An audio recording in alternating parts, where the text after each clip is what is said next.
Welcome back to Villanova Sports Talk here on this Monday afternoon. Glad you could join us. And we are just moments away from Philadelphia Phillies PA announcer Dan Baker from joining us live here on Villanova Sports Talk. David Szczepanski alongside Stephen Cain. Really looking forward to talking with Dan, who just is so knowledgeable about all the sports. And here we are. Dan Baker was calling us, everybody. Hello, Dan. You're on Villanova Sports Talk. How you doing, Mr. Baker? Very good, Dave. How are you? Doing excellent. Thank you so much for joining us today here on Villanova Sports Talk Live. Great to have you on. Again, David Szczepanski here with Stephen Cain. Hi, Mr. Here Baker. on WXVU Student Radio. Dan, before we get to breaking everything down, so excited to chat with you. Just want to give our audience a little bit of your background, and I'm sure that everybody knows you, but just want to walk through some of your legendary accomplishments in your career. So Dan, as I said in the open, has been the public address announcer for the Phillies since 1972. He also has announced 6 World Series, 2 Major League Baseball All-Star games, will be a 3rd next season, and 3 NFC Championship games. He is the longest tenured PA announcer in Major League Baseball.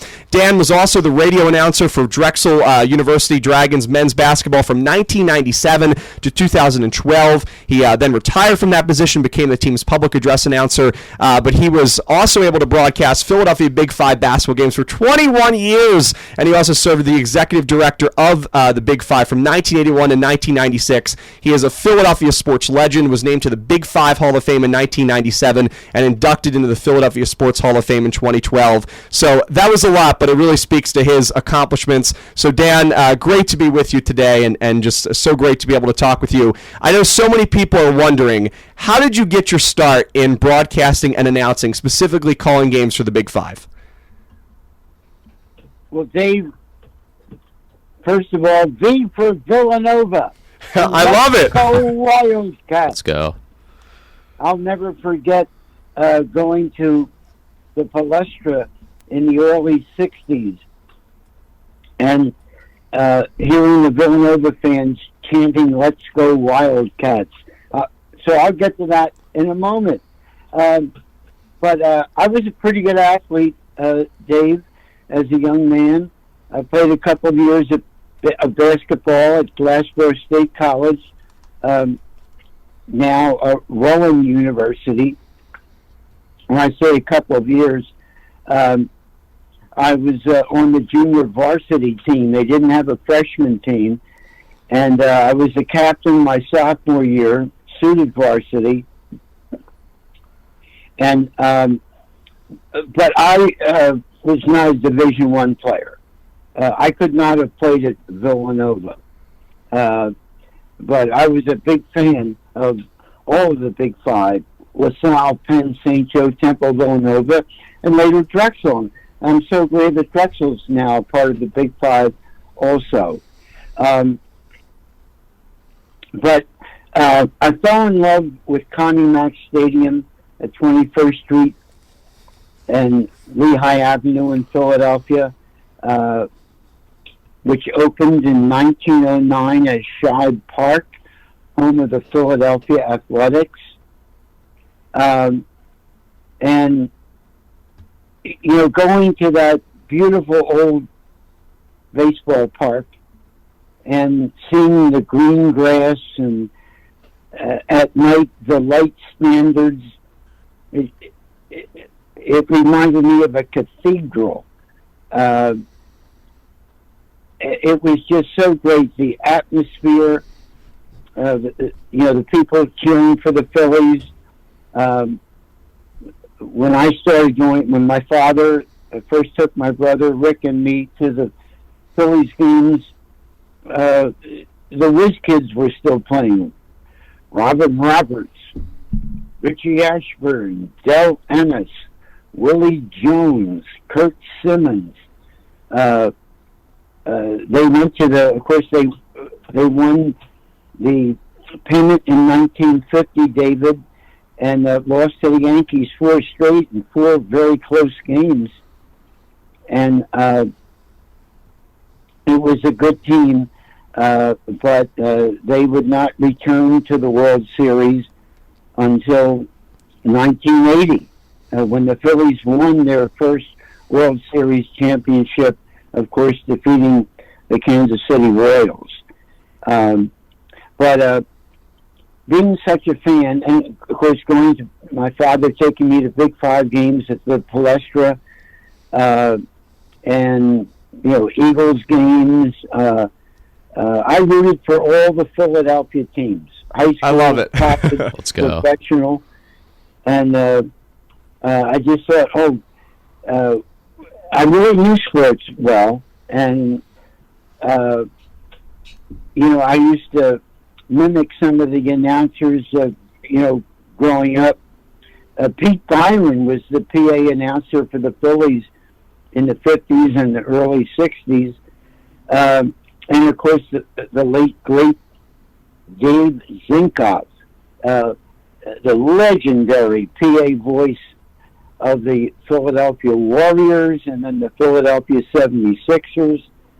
And I thought, man, wouldn't it be neat? I don't know that when I was, real small, like 8 years old, 10 years old, 12 years old, Little League, and Camden County Pony League, 13 to 15 years old, I thought, oh boy, would I love to play professional baseball, and wouldn't it be something to be a Philly?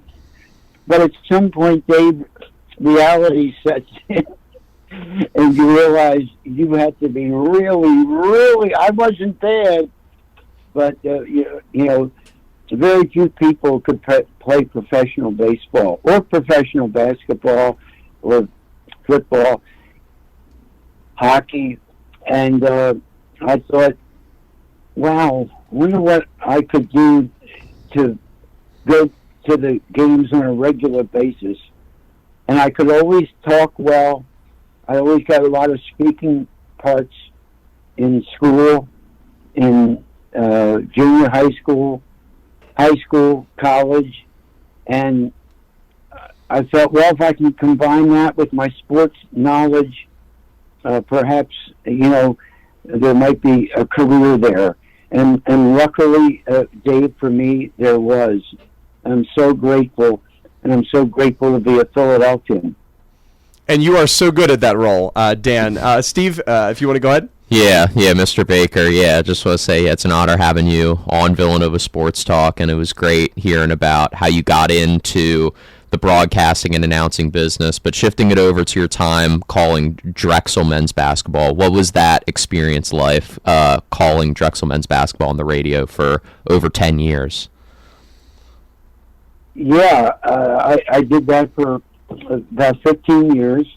And actually, I did a few Drexel games when I was the voice of the Big Five, which, as Dave accurately described, was from 1977 through 1998 when I came over. As the Big Five was kind of being de-emphasized, and my role and the Big Five budget were declining. Drexel was kind enough to offer me a nice marketing position and broadcast position, and so I moved just up the street. Of course, my office at the Big Five was right next to the Palestra in the Hutch Gym, which is kind of in between the Palestra and Franklin Field, and what a beautiful setting to work on the Penn campus, and to have the privilege of working with all of the schools. And I love Big Five basketball. I have to tell you, and forgive me, Steve, for kind of deferring to. I wanted to discuss a little Big Five history. My first favorite team in the Big Five was the 1961-62 Villanova Wildcats. It was the first year as head coach for Jack Kraft, and Hubie White was the 6'3.5" center. Jim McMonigle and Jim O'Brien were the forwards, and Wally Jones and George Leftwich were the guards. And they made it to the NCAA tournament that year. and oh boy, what a good team. And you know, it seemed like every year there was a different Big Five team that was getting the national spotlight, and each one of them took their turn, you know, bringing a lot of attention to the Philadelphia college basketball scene. And when I think of the Villanova history that goes way back, you know, Al Severance was a longtime head coach who preceded Jack Kraft, and he coached the late great Paul Arizin in the late 40s, and I believe in 1950 Paul Arizin led the NCAA in scoring, and of course went on to help lead the Philadelphia Warriors to the NBA championship in 55-56, which was the same year the Big Five was formed. And Villanova's been producing, you know, great coaches and great players, you know, all these years. Mentioned Paul Arizin in 1950, All-American, and then Bob Schaefer and Larry Hennessy, and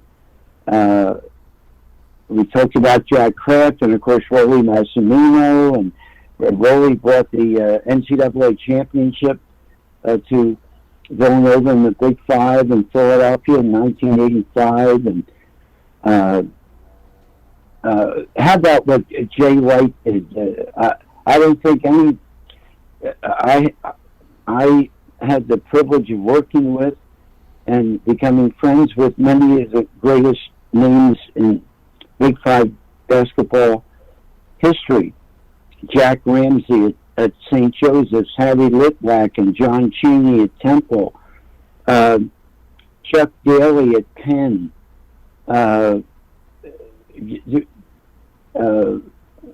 Speedy Morris at LaSalle, just great coaches all, and players, and it brought such distinction to Philadelphia. Almost every year there was a Big Five team in, you know, the top 10 in the country. And in 1968-69, when Villanova had a great team led by Howard Porter and Johnny Jones, and LaSalle had Riley Cannon and Ken Durrett and Bernie Williams. Those two teams were for a time ranked in the top 5. LaSalle was ineligible to go into the NCAA tournament that year because of a recruiting violation. Unfortunately, that team was 23-1. That Explorer team, which was coached by Tom Gola, who in the early 50s was the greatest college basketball player in the country, and led LaSalle to the NCAA men's basketball championship in 53-54, and then they were runner-up to Bill Russell in San Francisco in 1954-55. Now, Steve, you asked about Drexel basketball. What a pleasure it was to broadcast the Dragons games. They had some really good teams there, and Bill Harriman and Bruiser Flint, head coaches that certainly stood out. And, you know, all the history, you know, from the Palestra to the main line to St. Joseph's at 54th and City Avenue, Temple on North Broad Street, LaSalle, you know, in Almy. We were so lucky. Yes, you were, Dan, and I just love the fact that, you know, when we had first talked a little while ago, you had mentioned the same story about those Villanova teams in the 60s, and I just love the fact that you brought that up today. I can still remember who played on that team, because even me going back to the 2010s, I have a hard time thinking. So that's just fantastic knowledge from you. And you know, not to put you on the spot, but I'm sure you have one. If so, who is your favorite Villanova player to watch of all time? Well, I mentioned Hubie White, that 6'4", 3.5-inch center. That's pretty small for a center. He could jump out of the building. He was out of West Philadelphia High School. And I broadcast, before I broadcast Big Five basketball, I broadcast West Philadelphia High School. That's awesome. Radio with Gene Banks and Clarence Tillman. They were undefeated, top team in the country in 76, 77. And I had my own little production company, which also was the conduit for me doing Big Five basketball on radio before I became executive secretary. But I just feel so lucky to have had that privilege. Yeah, no, I mean, definitely great to hear. Again, Villanova, definitely a great history, right? Sometimes people have the misguided view that Villanova's just became a blue blood and that it doesn't have a ton of history. But again, talking with you, if people tune in, it's definitely not the case. There's been great teams all throughout the decade. So yeah, Villanova is such an important part of the Big Five, and it was the emphasize there. It was heartbreaking for me.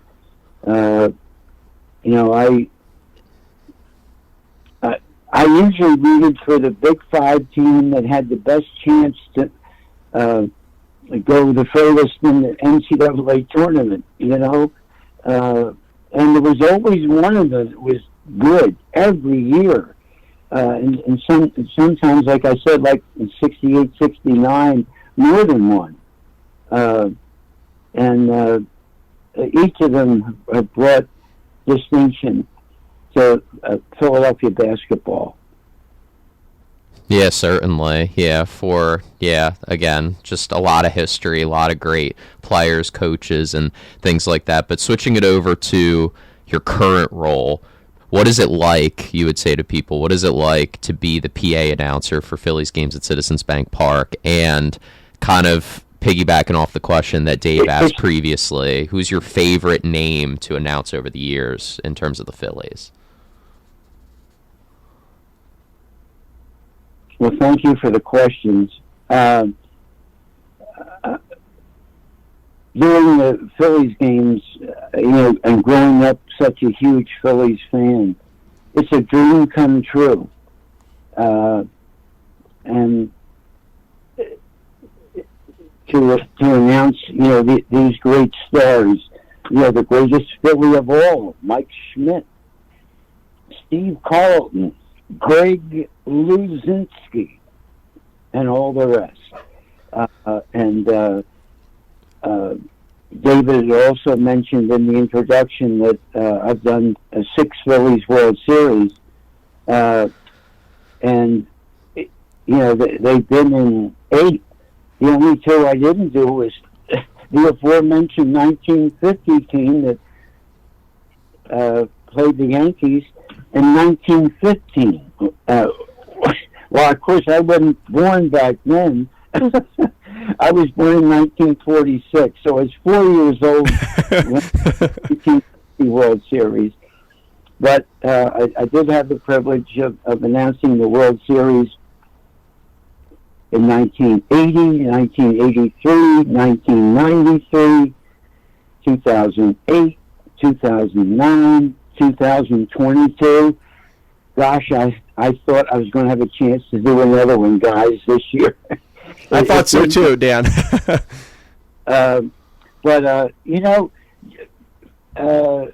The Dodgers are a very good team, and they have played the Phillies. But, for a play here or there, it could have been completely different. And there's any one of the number that you could point to as an example.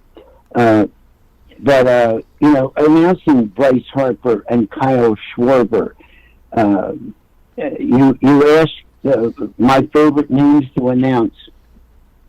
My favorite, I don't like to pick a favorite Philly because I don't want to hurt feelings or slight anyone. But the names that give me the most enjoyment are the polysyllabic names, multiple syllables, which lend, those kind of names, fellas, lend themselves to a more melodic interpretation. Now batting for the Phillies, number 12, second baseman, Mickey Morandini. See all those syllables? Of course, the Italian names are among my favorite. My wife's Italian, too.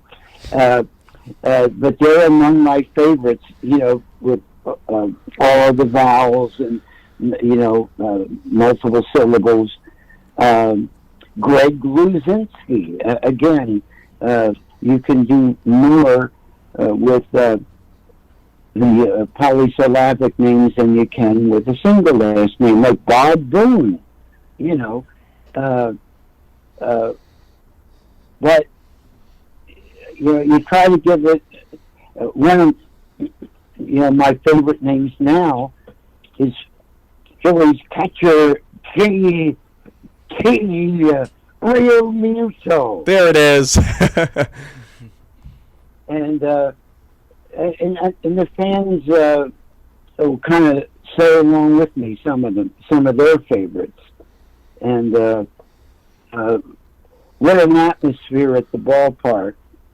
And I'd like to think that I have a small part in embellishing that. But it's so much fun, and I'm so grateful for the opportunity the Phillies have given me for these last 53 years. Well, Dan, you play much more than a small role at the ballpark. I mean, I know I told you this off air, but JT Realmuto is my favorite name to hear you announce. Just growing up going to Phillies games and, you know, in my early teen years, hearing you say his name is definitely one of my favorites. But also, too, and I mentioned this, I believe, a few months ago as well, like just hyping up the crowd, the job that you do when in postseason games, Fox is about to go live from Citizens Bank Park, I think is just amazing. Gives me goosebumps, gives me chills every time. And of course, Mickey Morandini, I know that a lot of people love the way that you pronounce his name, and you do an awesome job down there at the ballpark. So I'm curious, and I think a lot of people are curious, what does a normal day look like for you at the bank? What is your routine when you kind of get in, when you kind of get everything set up at Citizens Bank Park? Well, I usually get there 2 hours in advance of the game. And when I first arrive, a lot of times when I announce the games from the Fanavision control room.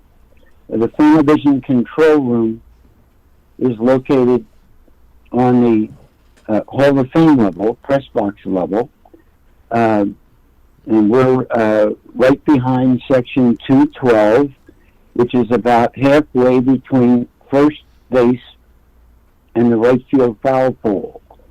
And so the first thing I usually look at is the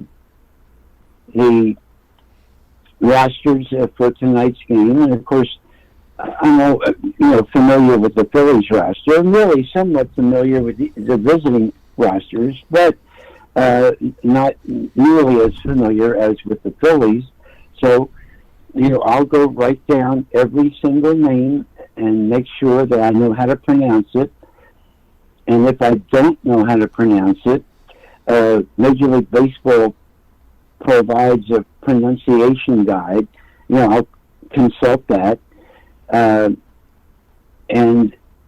if that doesn't provide the answers for the few names that I wouldn't know, I'll go to the visiting team's a PR guy or one of the visiting broadcasters. Sometimes I even go down on the field and I'll ask the manager or coaches or the players themselves. And speaking of JT Realmuto, he was one that I asked him directly because I heard people, some of the television announcers and very good announcers, saying JT Real Muto, JT told me it was Mew, and not moo like a cow. But I think the cardinal rule of being a good public address announcer is making sure that you know how to pronounce everyone's name correctly. And then another key, gentlemen, is not to make yourself a spectacle. The people aren't there to hear you or listen to you. They're there to watch the baseball game and cheer for their favorites. And you have an obligation to say the names correctly, accurately. Now, some of the announcers will, to add hype, will like scream and shout. And some are very, very good at that. But if you make it so loud that it's distorted, and you can't distinguish what name the person is saying, then you're doing a disservice to the fans. And I hear this more, I would say, in the NBA than in the other professional sports leagues, where people just go off, and of course you're trying to get the crowd into it. I certainly understand what you're trying to accomplish, and many of them do it quite well. But if you can understand the name that the announcer is saying, then to me the announcer isn't doing a good job.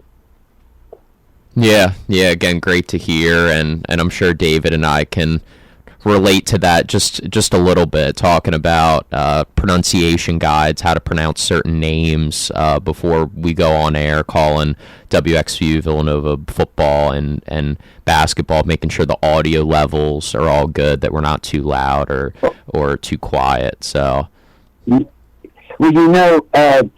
David's aware of this, Steve. One of my interns at the Big Five basketball office, when I was executive director, was Jim Bachman. And Jim, of course, has done a terrific job as public address announcer for Villanova basketball and football. Yes, he has. And Jim worked with me in the Big Five office as part of his, coursework with as a Villanova University undergraduate.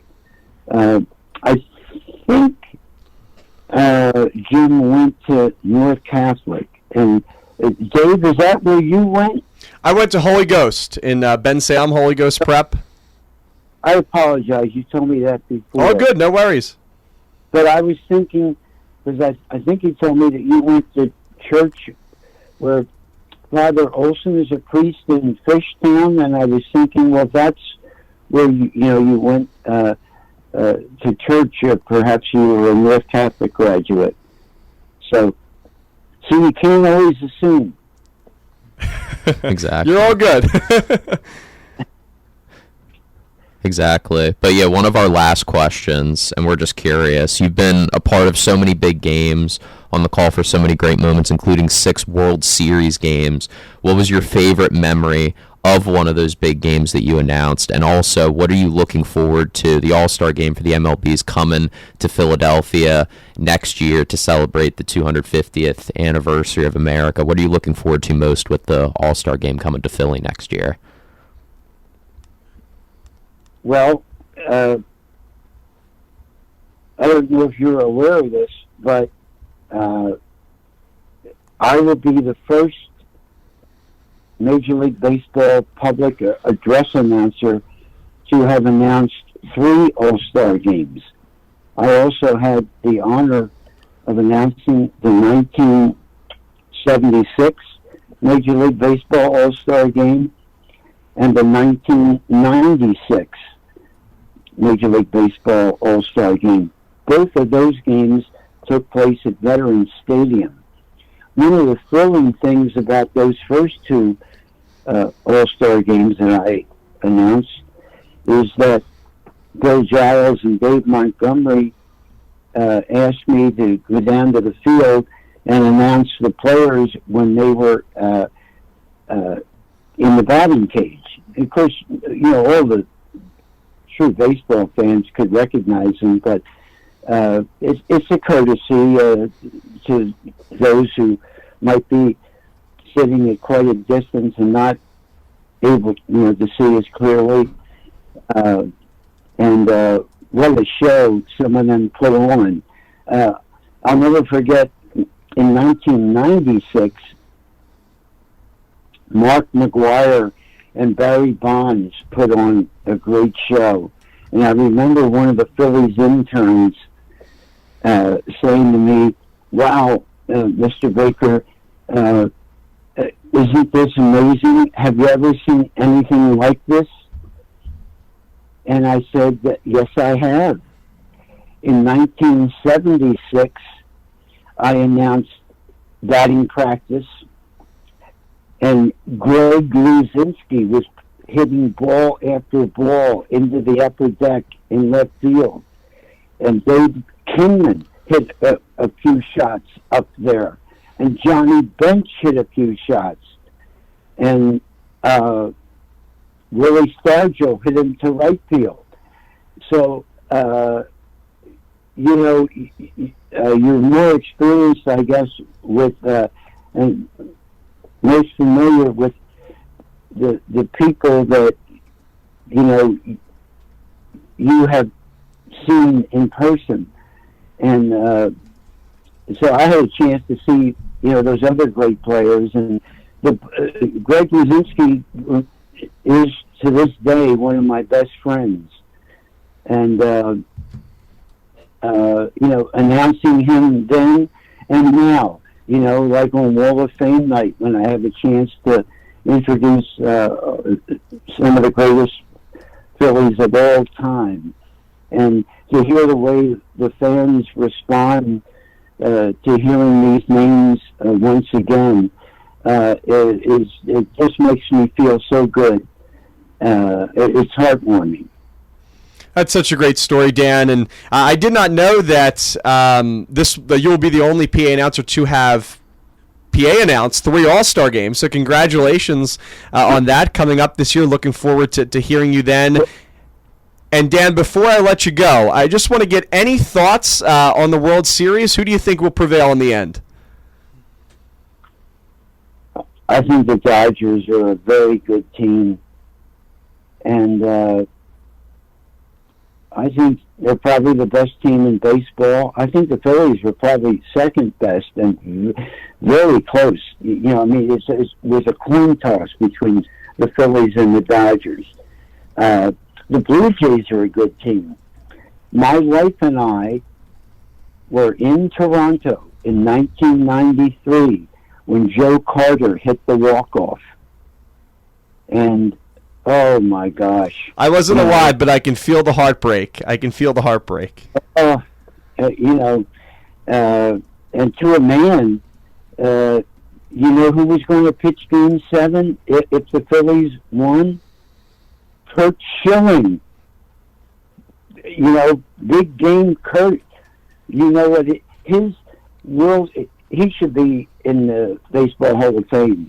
Unfortunately, I think some of the right-wing views that Kurt has espoused politically, have turned people off. But it's hard to argue with what he did as a pitcher. And of course, he threw a shutout against the Blue Jays in one of the home games for the Phillies. That was a great World Series, and that was a great Toronto team. That was a very good Phillies team. And just to be involved with it is such a privilege. The Blue Jays are a good team, and those first two games, Blue Jays had a good opener, and then the Dodgers came back. Yoshinobu Yamamoto, wow, what a performance! But the Phillies took care of him in the NLDS. Unfortunately, that was the only game where we did hit. But I'm going to have to pick the Dodgers. I think that's a very fair pick from a lot of people. But, Dan, I'm hoping that the Phillies give you another chance to broadcast a World Series or to announce a World Series, hopefully as soon as 2026 next season. Truly, I want to thank you for coming on. It's an honor to always speak with you. I could listen to Dan talk for days about the history of the Phillies, but, of course, also Big Five basketball. So, truly, just can't thank you enough, Dan, and thank you so much for joining us today and spending some time to share your knowledge and your wisdom and just your experiences. So I greatly appreciate it. Yeah, thank you. You're both quite welcome, and best of luck to the Wildcats. They have another good football team. I think they're going to bounce back, basketball-wise, and again, a tip of the cap to Jay Wright. How about him winning multiple national championships and the great players, the great teams, and what great history, Villanova Wildcats basketball. Absolutely, indeed. Thank you so much, Dan. I appreciate it, and I'm sure I'll be in touch soon. And thank you so much, Dan. Have a great rest of your day, and once again, thanks for being on WXVU. My pleasure. Thank you, Dan. Talk to you soon. Thank you. Yeah, thank you. Again, Philadelphia Phillies legendary PA announcer Dan Baker joining us live here on Villanova Sports Talk to talk about everything Big Five. And, I know we didn't get a chance to talk about it really before air, Steve, but, so much knowledge of those teams, especially in the 60s for Villanova. And, I even said it, maybe it's just my memory, but even the 2010s are somewhat difficult to recall at times. So just the fact that he can go back so long and tell you, who was on the court at which time. Even specifically the height of the players, I think is insane. So great to talk with Dan. He's an OG ball knower, right? His knowledge goes way back, and yeah, it was just great to talk to him, particularly just about his knowledge of Villanova history, in addition to, because you figured that he would know a ton about Drexel, actually calling the games throughout 15 plus years, and of course the Phillies, right, being the the PA announcer for over 50 years and going through the memories. But again, what impressed me was just all the other things that he had knowledge about, particularly all the other great Big Five teams, including Villanova. So it was just a pleasure to speak with him. Absolutely. And he is a true Philadelphian. When you think about all the Philadelphia sports knowledge that he has and the love that he has, the passion that he has for the city and its teams, I think is truly just so inspirational. So again, thank you to Dan Baker for joining us. We'll take our final break here on Villanova Sports Talk. When we come back, we'll run through the poll questions here with you, get our thoughts. Of course, Villanova football heading into a bye week. The men's and women's basketball season about to get started 1 week from today. We'll be right back here on WXVU, V89.1, The Roar.